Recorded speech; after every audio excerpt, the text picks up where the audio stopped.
Loss তো বটে, এটা একটা ধাক্কা, এটা একটা মনের ভিতরে একটা ধাক্কা, এটা অভিনেতা হিসেবে একজন ধাক্কা, মানুষ হিসেবে একটা ধাক্কা।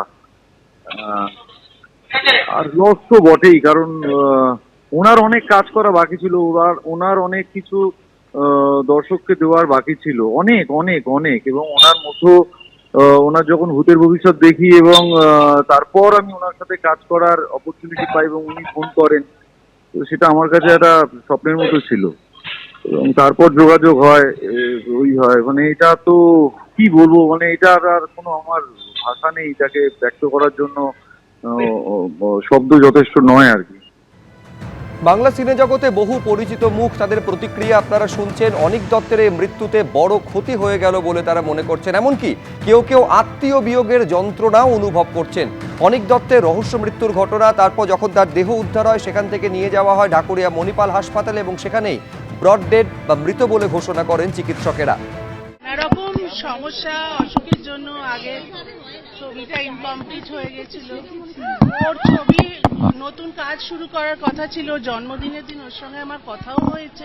তখন বললো আমি নতুন কাজ শুরু করছি, তাই নিয়ে কত ভালো ভালো কথা হলো।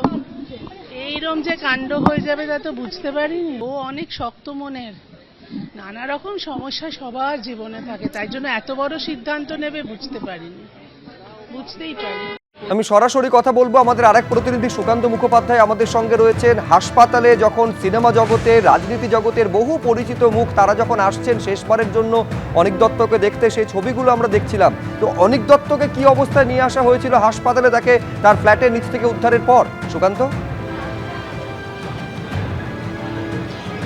দেখো, দুপুর 1টার কিছু পরে হিন্দুস্তান পার্কের যেখানে ঘটনাস্থল, সেখান থেকে সরাসরি তাকে এই অ্যানেক্স 2 যে মণিপাল হাসপাতাল রয়েছে সেখানে নিয়ে আসা হয়। এমার্জেন্সি বিল্ডিং, আমার ঠিক পিছনের দিকের অংশ রয়েছে, সেখানে তোমাকে দেখাবো। এবং 1টার পর যখন যাকে নিয়ে আসা হয়, হাসপাতাল সূত্রে খবর, তখন তার মাথায় চোট রয়েছে, সেখান থেকে রক্ত বেরোচ্ছিল। এছাড়াও ইন্টারনাল হ্যামারেজও ছিল, পরবর্তীকালে পরীক্ষায় জানা যায়। কিন্তু হাসপাতাল সূত্রে খবর যে যতক্ষণে তাকে আনা হয় ততক্ষণে কিন্তু ব্রড ডেড ডিক্লেয়ার করা হয়, অর্থাৎ হাসপাতালে এনে চিকিৎসার কোনো রকম সময় চিকিৎসকেরা পাননি, তার আগে কিন্তু তার মৃত্যু হয়েছে। এবং জানি রাখি যে ইতিমধ্যে বিকেল 4টে নাগাদ তার দেহ এখান থেকে বের করে নিয়ে যাওয়া হয়েছে এসএসকেএম হাসপাতালে। এই মুহূর্তে তার কিন্তু ময়নাতদন্ত চলছে এবং তার মেয়ে বাইরে থেকে আসেন, আগামীকাল তার পৌঁছানোর কথা রয়েছে এবং তার মেয়ে আসার পরই কিন্তু তার শেষকৃত্য সম্পন্ন হবে।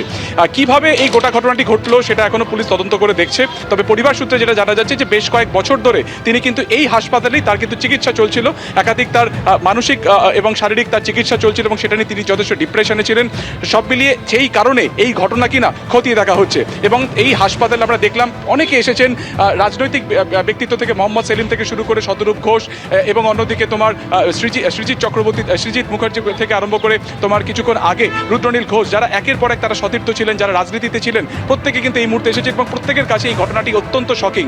যদিও পরিবারের তরফ থেকে এখনো পর্যন্ত অফিসিয়াল কোনো স্টেটমেন্ট দেওয়া হয়নি, তবে তার যারা সতীর্থরা রয়েছেন তারা কিন্তু পরিষ্কার জানাচ্ছেন যে আজকে একেবারে তৎপরতার সাথে পুলিশ কিন্তু তার ময়নাতদন্ত জন্য তার হাসপাতালে পাঠানো হয়েছে। এছাড়া ডিসি, এসিডি এখানে এসেছিলেন, ফরেন্সিক অন্যদিকে যারা হোমিসাইড যারা তদন্ত করে দেখছেন সেই হোমিসাইড বিভাগের আধিকারিকেরাও এসেছেন। যেহেতু ঘটনার সময় তার স্ত্রী একেবারে ফ্ল্যাটেই ছিলেন, তাই কী ঘটনা ঘটেছিল, শেষবার তিনি তার স্বামীকে কখন দেখেছিলেন, সেই সময় তার আচার আচরণে কোনো রকম অস্বাভাবিকতা বা কোনো অসঙ্গতি ছিল কিনা তার বয়ানও নেওয়া হয়েছিল। এবং দেহ কিভাবে এসেছিল, সেই সময় যে ডাক্তার প্রথম বা যে চিকিৎসক প্রথম তাকে দেখেছিলেন তারও বয়ান কিন্তু ইতিমধ্যে নেওয়া হয়েছে হোমিসাইড বিভাগের তরফে। ফলত সব মিলিয়ে 1টার কিছু পরে এখানে আনা হয়, ব্রড ডেড ডিক্লেয়ার করা হয় এবং 4টে নাগাদ এখান থেকে তাকে বের করে সরাসরি এসএসকেএম হাসপাতালে নিয়ে যাওয়া হয়েছে এবং আজকে সেখানে তার ময়নাতদন্ত হবে এবং সেক্ষেত্রে দাঁড়িয়ে কোথায় কি আঘাত রয়েছে, একটি কী কারণে তার মৃত্যু হয়েছে, পুরোটা কিন্তু স্পষ্ট হবে ময়নাতদন্ত রিপোর্টের পর। ধন্যবাদ সুকান্ত। এবিপি আনন্দ, এগিয়ে থাকে, এগিয়ে রাখে।